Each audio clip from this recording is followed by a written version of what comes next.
하나님께서 우리를 부르세요. 하나님을 생각하고 하나님께 기도해요. 우리 친구들 가정에서 영상을 보면서 함께 예배드려요. 우리 마음을 열고 하나님께서 기뻐하시는 찬양 함께 할까요?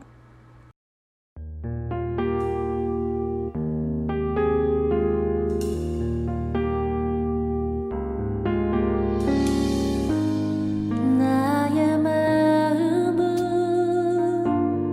주님께 드려요. 나의 모든 것 받으소서.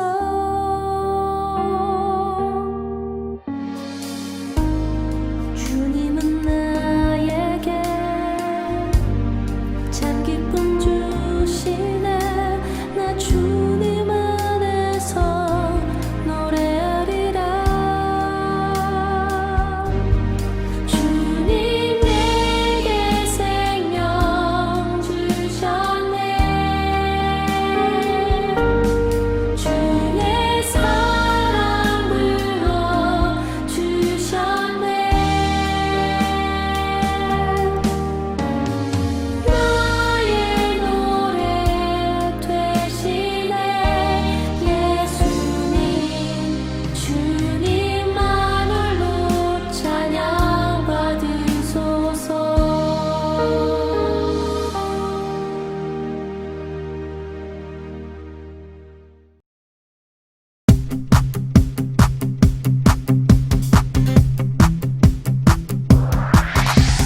사도신경으로 우리의 믿음을 고백하겠습니다. 나는 전능하신 아버지 하나님, 천지의 창조주를 믿습니다. 나는 그의 유일하신 아들, 우리 주 예수 그리스도를 믿습니다. 그는 성령으로 잉태되어 동정녀 마리아에게서 나시고 본디오 빌라도에게 고난을 받아 십자가에 못 박혀 죽으시고 장사된 지 사흘 만에 죽은 자 가운데서 다시 살아나셨으며 하늘에 오르시어 전능하신 아버지 하나님 우편에 앉아 계시다가 거기로부터 살아있는 자와 죽은 자를 심판하러 오십니다. 나는 성령을 믿으며 거룩한 공교회와 성도의 교제와 죄를 용서받는 것과 몸의 부활과 영생을 믿습니다. 아멘. 오늘 우리에게 주신 하나님 말씀은 출애굽기 3장 14절 말씀입니다. 다 같이 한 목소리로 읽어볼까요? 하나님이 모세에게 이르시되 나는 스스로 있는 자이니라.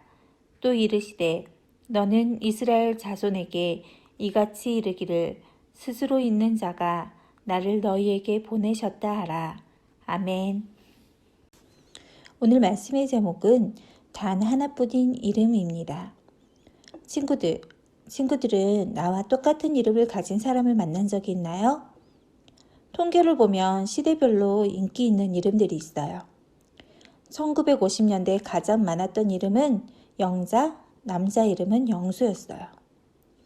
여러분의 부모님이 대부분 태어나신 1980년대에는 여자 이름으로 지혜, 남자 이름으로 지훈이 많았죠. 친구들이 태어난 2010년대에 가장 인기 있었던 이름이 무엇일까요? 바로 서연, 남자 이름은 민준이에요. 여러분 친구들 중에 서연이나 민준이라는 친구가 있나요? 선생님 조카 중에도 서연이가 있어요. 이렇게 우리는 종종 같은 이름을 가진 사람들을 만나는데 이런 사람들을 동명이인이라고 불러요. 그런데 오늘 살펴볼 이름은 이 세상에서 단 한 분만 가질 수 있는 이름이에요. 과연 그 이름은 무엇인지 말씀 속 이야기로 들어가 볼까요? 호렙산에서 한 사람이 양떼를 치고 있었어요. 이 사람은 바로 모세예요. 모세는 이스라엘 사람이었지만 애굽에서 태어났어요. 당시 애굽 왕 바로는 애굽에 있는 이스라엘 백성들이 힘이 커지는 것을 막기 위해 그들을 모두 노예로 부렸어요. 그리고 그들의 수가 늘어나지 못하도록 남자아이가 태어나면 모조리 죽이라고 명령했어요. 이러한 상황에서 모세가 태어났어요. 모세의 어머니 요게벳은 모세가 태어난 지 석 달 만에 그를 갈대 상자에 넣어 나일 강가 갈대 사이에 두었어요.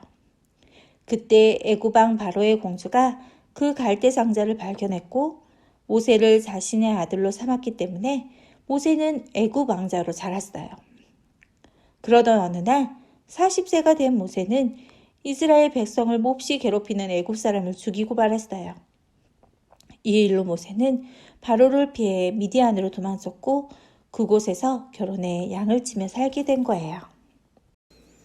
여느 때와 같이 양을 치던 어느 날 모세 앞에 믿을 수 없는 광경이 펼쳐졌어요. 한 떨기나무에 불이 붙었는데 다가가 보니 그 나무는 전혀 타고 있지 않았어요. 모세가 떨기나무로 다가가자 떨기나무 가운데서 누군가의 목소리가 들려왔어요. 모세야! 모세야! 바로 하나님의 목소리였어요. 하나님께서는 모세에게 가까이 오지 말고 거룩한 땅에서 신을 벗으라 하고 명령하셨어요. 모세는 두려워하며 신을 벗고 하나님 앞에 엎드렸죠. 하나님께서 모세에게 말씀하셨어요. 내가 애굽에 있는 나의 백성의 고통과 부르짐을 들었다.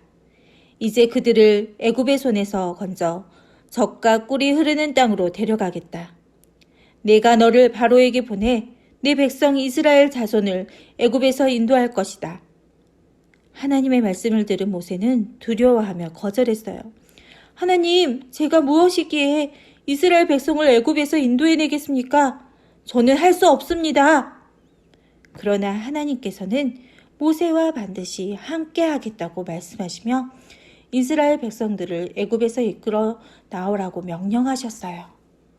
이때 모세가 하나님께 질문했어요. 제가 이스라엘 자손에게 가서 하나님께서 나를 너희에게 보내셨다고 말할 때 그들이 하나님의 이름을 묻는다면 뭐라고 대답해야 합니까? 모세는 왜 갑자기 하나님의 이름을 물었을까요? 당시에는 이름이 가진 의미가 아주 컸어요. 이름 안에 그 사람의 신분, 성격, 능력 등이 나타나 있었기 때문이죠. 모세는 이스라엘 백성들에게 하나님께서 어떤 분인지 알리기 위해 하나님의 이름을 여쭈었어요. 그러자 하나님께서 말씀하셨어요. 나는 스스로 있는 자이다. 그리고 이스라엘 백성에게 스스로 있는 자가 나를 너희에게 보내셨다고 전하게 하셨어요. 하나님의 이름은 스스로 있는 자예요. 성경에서 많이 나오는 여호와의 뜻이 바로 스스로 있는 자이지요. 이것은 아주 놀라운 이름이에요. 이 세상 무엇도 스스로 존재할 수 없기 때문이에요. 우리 친구들도 어느 날 갑자기 이 세상에 뿅 하고 생겨나지 않았어요. 부모님이 낳아주셨죠. 동물이나 곤충들도 어미로부터 탄생하고 여러 식물과 열매들도 작은 씨앗에서 자라나요. 생명이 없는 물건, 건물 등은 당연히 사람의 손으로 만들어진 것들이죠. 이 모든 것의 시작을 찾아 거슬러 올라가 보면 결국 우리는 이 세상을 처음 만드신 창조주 하나님을 만나요. 하나님 외에 이 세상 모든 것은 스스로 있게 된 것이 아무것도 없다는 것이죠. 그렇다면 하나님께서는 어떤가요? 하나님은 세상에서 유일하게 스스로 있는 분이에요. 이것은 저절로 생겨났다는 뜻이 아니에요. 하나님께서는 영원부터 영원까지 언제나 계셨어요. 누구에게나 시작과 끝이 있지만 스스로 계시는 하나님께는 끝도 없고 시작도 없어요. 우리는 시간 안에 살아가고 있기 때문에 스스로 계시는 하나님에 대해서 완벽하게 이해할 수는 없어요. 그러나 하나님께서는 시간을 뛰어넘어 계시는 분이라는 것을 믿을 수 있어요. 스스로 계시는 분, 여호와라는 이름은 세상에서 오직 한 분, 하나님만 가질 수 있어요. 여호와 하나님의 이름은 어제도, 오늘도, 내일도, 영원부터 영원까지 가장 높고 빛나죠. 우리가 할 일은 오직 여호와 하나님을 예배하고 찬양하며 영광을 올려드리는 거예요. 단 하나뿐인 이름, 스스로 계신 하나님만 온 세상 가운데에 높아지기를 바라며 하나님을 함께 예배해요. 무릎 꿇고 두 손 모으고 기도할까요? 스스로 계시는 여호와 하나님, 그 유일하신 이름을 높이고 찬양해요. 하나님을 의지하여 용기를 얻었던 모세처럼 우리에게도 스스로 계시는 하나님을 믿는 믿음과 용기를 더해주세요. 그래서 하나님께 순종하는 우리가 되게 도와주세요. 예수 그리스도의 이름으로 기도합니다. 아멘. 예수님께서 알려주신 주기도문으로 예배를 마치겠습니다. 하늘에 계신 우리 아버지, 아버지의 이름을 거룩하게 하시며 아버지의 나라가 오게 하시며 아버지의 뜻이 하늘에서와 같이 땅에서도 이루어지게 하소서. 오늘 우리에게 일용할 양식을 주시고 우리가 우리에게 잘못한 사람을 용서하여 준 것 같이 우리 죄를 용서하여 주시고 우리를 시험에 빠지지 않게 하시고 악에서 구하소서. 나라와 권능과 영광이 영원히 아버지의 것입니다. 아멘. 예배를 마쳤습니다. 2021년 졸업을 하고 입학을 하는 친구가 있어요. 우리 다 함께 축하해 주세요. 중등부로 올라가는 김가인, 이예준, 그리고 초등부로 올라오는 이마율 친구 모두 축하합니다. 우리 친구들 코로나로부터 안전하고 추운 겨울 건강하게 지내길 기도합니다. 다음 시간에 만나요.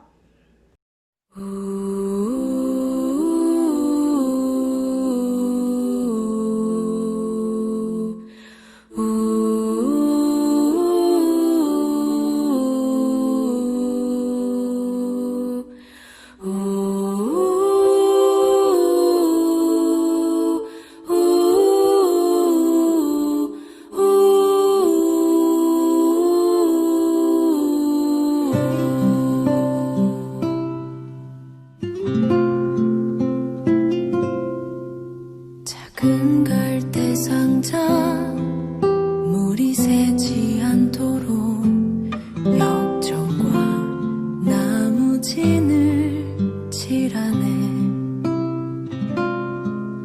어떤 맘이었을까 그녀의 두 눈엔 눈물이 흐르고 흘러 동그란 눈으로 엄마를 보고 있는 아이와 입을 맞추고 상자를 덮고 가까이에 띄우며 간절히 기도했겠지.